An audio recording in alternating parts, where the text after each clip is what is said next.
So today I'm going to touch base on the concept of leave accounting. In that, I will touch base on the provision concept and how we raise provision, the journal entries for the same, and also what happens in terms of the journal entries when someone does take a leave. So basically, there is a misconception in some companies that when an employee takes leave, then the operational expense is reduced. That is not right. When an employee takes leave, it only reduces your provision. It doesn't reduce OPEX. So let us understand that with the help of an example.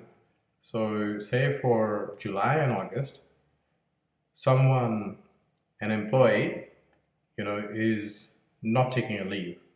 So what journal entries we do for that? So we'll debit the leave expense and credit provision for both those months. And as you know, provision is a liability account, and of course, expense sits in the P&L. So we debit $500 in July for leave expense, credit provision for 500. What it means is, these numbers mean is that these are just assumptions that an employee accrues for, say $500 worth of leave when he's working. So what happens when, say, an employee takes $800 worth of leave, right? So the journal entries for the same is that we'll debit leave expense, credit cash out of the door. Then after the last pay period in September, we'll have to rebalance the provision because provision is a liability account, and we were raising provision when the employee wasn't taking a leave. Now when he's taking the leave, we have to reduce that liability. That is why we debit provision and credit leave expense. Now when you look at these journal entries, you'll find that leave expense impact is zero, right? It's all netted out. What this means is that when someone takes a leave, then the impact on the OPEX or the operational expense in the P&L is none, right? Is a nil. And why does it happen? So let's take a step back and try to understand it conceptually. Why does it happen that when someone takes a leave that we record no expenses in real terms because, leave expense gets cancelled out? Well, the reason for that is that when an employee was not taking a leave, we were still accruing for the expenses, right? As you'd see here, right?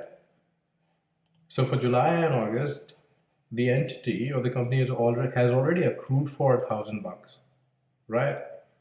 Now, when he does take a leave, then when the employee does take a leave, you don't have to record that expense again, right? Because it will be a double up. That is why the P&L impact to the OPEX is a nil.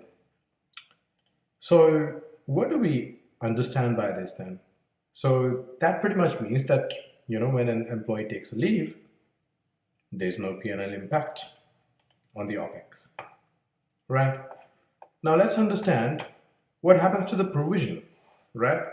You still have to reduce the provision, right? So if you look at line 20, what it says is that you have a credit balance of $1,000 in your provision account, which is the liability account. And when an employee takes leave in September of $800, we debit it from the liability account or the provision account, and the balance of the provision is 200. And that makes sense, right? Because you accrued $1,000 worth of provision, you take away $800 worth of leave, so you reduce the liability or the provision by $800.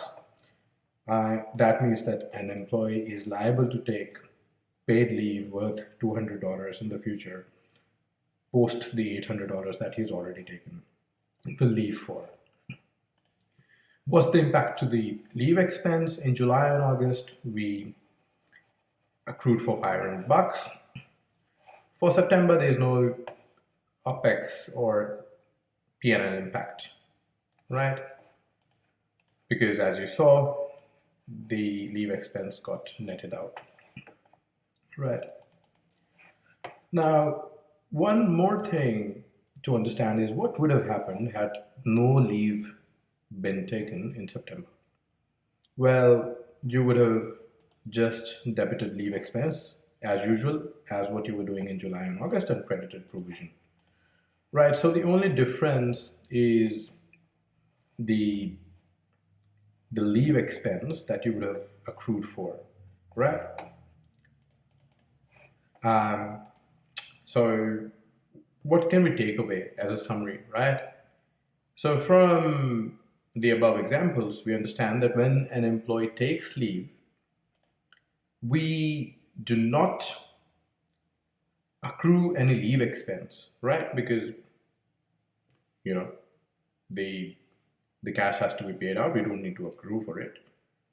We neither raise a provision when he takes a leave, right? Because a provision is only raised when he's working, right? That is when you will raise your liability, right? When he's not working, when he's on leave, then you won't raise a provision. The other thing that happens is that our provision gets reduced because the liability is reduced when someone takes a leave. There's no impact to the P&L expense account. Well, this pretty much means that, we do not save any costs. Again, right? This is for the companies or the managers who believe that taking leave or pushing for leave reduces your operational expense. No, it doesn't. It only reduces your provision, which is a balance sheet liability account. Right? Now, again, I'd like to reiterate, why don't we expense our P&L when someone takes a leave? Now, we do not expense our P&L account when someone takes a leave because we've already accrued for the leave expense in the past when someone doesn't take a leave. And last but not least, what happens when an employee takes more leave than what is accrued for, right? So in the above examples, what would happen if the employee takes more than $1,000 worth of leave, because that is what has been provided for, that is what we have raised a provision for. Now, if someone takes leave more than $1,000 worth, any additional days would be unpaid leave, right? And that is when it's real savings to the P&L. Of course, we'll not have any expense to the P&L account, but that is when we'll have real savings, right? Because you're not paying. Otherwise, you would have paid through your normal expense account, right? So that is pretty much it. And thank you for watching. And don't forget to share the video as much as you can, because it could get a bit tricky. And if you have any questions, write in the comments, and I'll try to answer that for you guys. Thank you.